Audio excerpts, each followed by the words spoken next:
phytoplankton tend to decrease as the ocean temperatures warm. During normal physical mixing in the ocean, nutrients come up from the bottom, phytoplankton are fertilized, they grow, the nutrients are depleted, the phytoplankton die or are eaten by something else, and the process just continues. Anything that happens that slows down that movement of cold, deep water to the surface would stop the flow of nutrients, which would cause the phytoplankton not to grow as well. And what's happened over the past 10 years that we've been observing the oceans, in large areas of the ocean, they've warmed up. And what that means is the surface water has warmed, and it has essentially put a cap on that mixing process.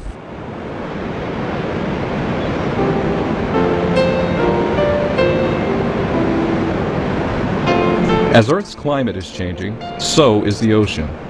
Lowered levels of phytoplankton have implications for the marine food web. The increased carbon dioxide in Earth's atmosphere impacts the ocean's chemistry. The seawater becomes acidic, which threatens marine life. Every part of the Earth is interconnected with the Earth as a system, the whole Earth system.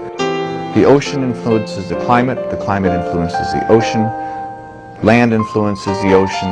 All those pieces are interconnected.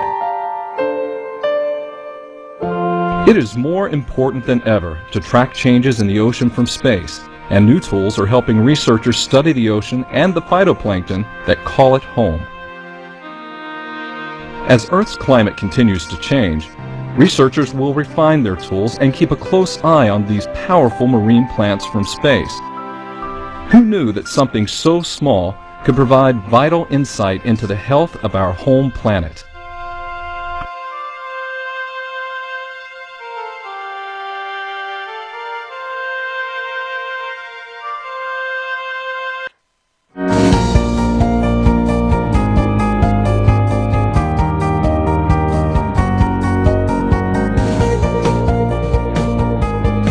And it seems a little odd in a way because salt is really a molecule in the ocean water.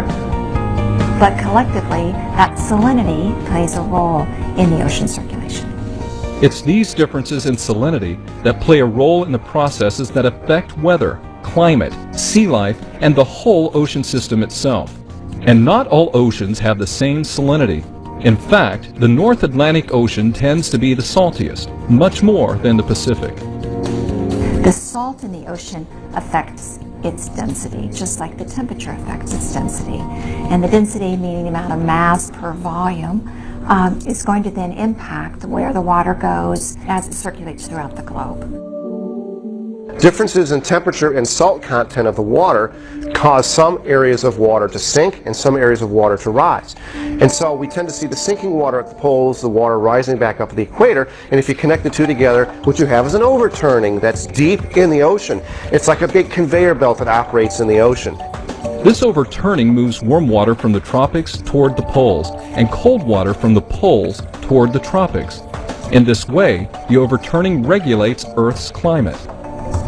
And the atmosphere and the ocean, both being fluids of the Earth, really work together. We consider them sort of equal partners in the redistribution of this heat on the planet. So when those warm waters are returning, as they're moving up to the higher and higher latitudes, then they're releasing that heat to the atmosphere. Then the winds blow over the ocean, they pick up that heat, and those winds over the Atlantic Ocean are moving from the North American continent to the European continent. It takes perhaps 1,000 years for the water to cycle through the deep oceans. So we said the oceans have a memory. They're like a tape recorder.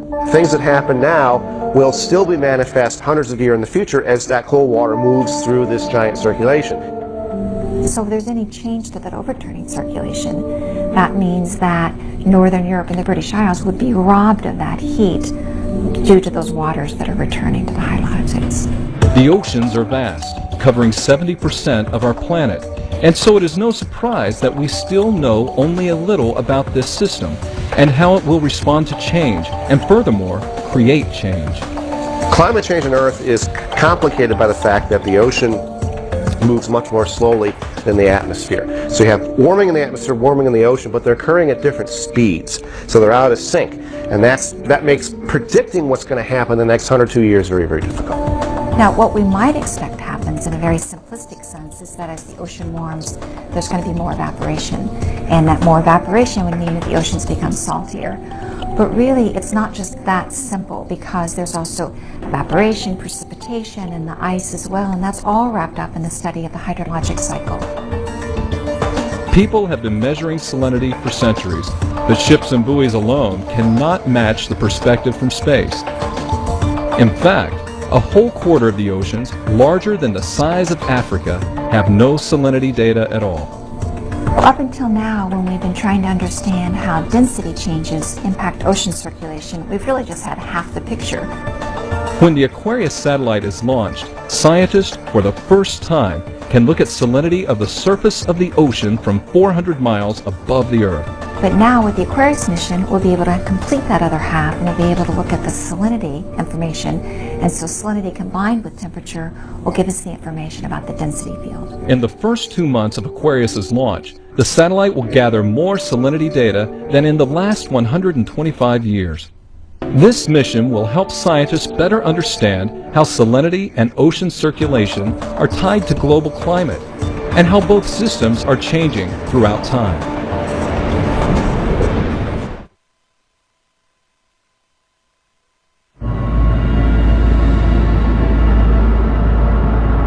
The ice is melting. The seas are rising. Little by little, in most parts of the world, the ocean is overtaking the land. Most of us don't think much about sea level rise, but it's one of the biggest signs that humans are affecting the Earth's climate, and it's something worth watching. So the big question is, are we facing a doom and gloom scenario? I prefer not to think about climate change and global warming in terms of doom and gloom scenarios, so much as a change in our planet. Our planet's definitely changing, and we're definitely causing it. So we're going to have to learn to deal with some of these changes. But in addition, we're going to have to learn how to make a slightly smaller footprint on our planet.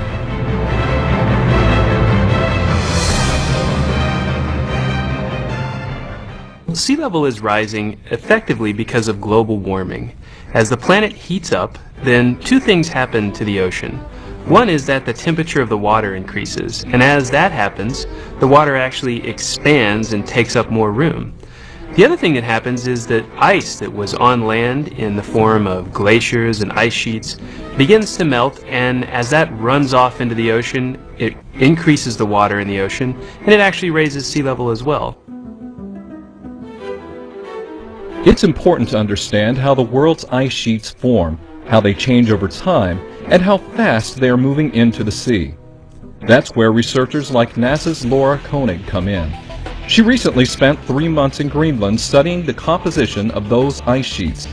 All ice sheets and glaciers start as snowfall. Those tiny flakes get compressed by the weight of more snow above, and eventually become dense masses of ice.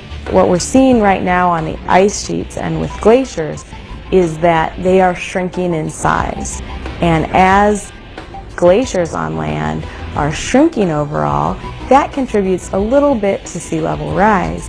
And we are worried as we see warming over the ice sheets and increased melting over the ice sheets that they are going to start contributing much more to sea level rise. 2/3 of the fresh water on Earth is frozen in the world's ice fields. If that ice melts, seas will rise. If all of that ice were to melt, sea level would rise worldwide by 70 meters. No one expects all of that ice to melt anytime soon, but even the meter of sea level rise that many scientists predict in the next century could have dramatic consequences. Even though the polar regions seem very far from a lot of people's day-to-day life, they are very important because they are the regions that cool our Earth, and as they change, they're going to cause larger changes throughout the rest of the globe. A lot of people live in coastal areas, coastal places that have beaches. As sea level rises, then beaches begin to erode, and we begin to lose wetlands. A lot of different ecologically sensitive regions lie along the coastline, and as sea level rises, these get flooded,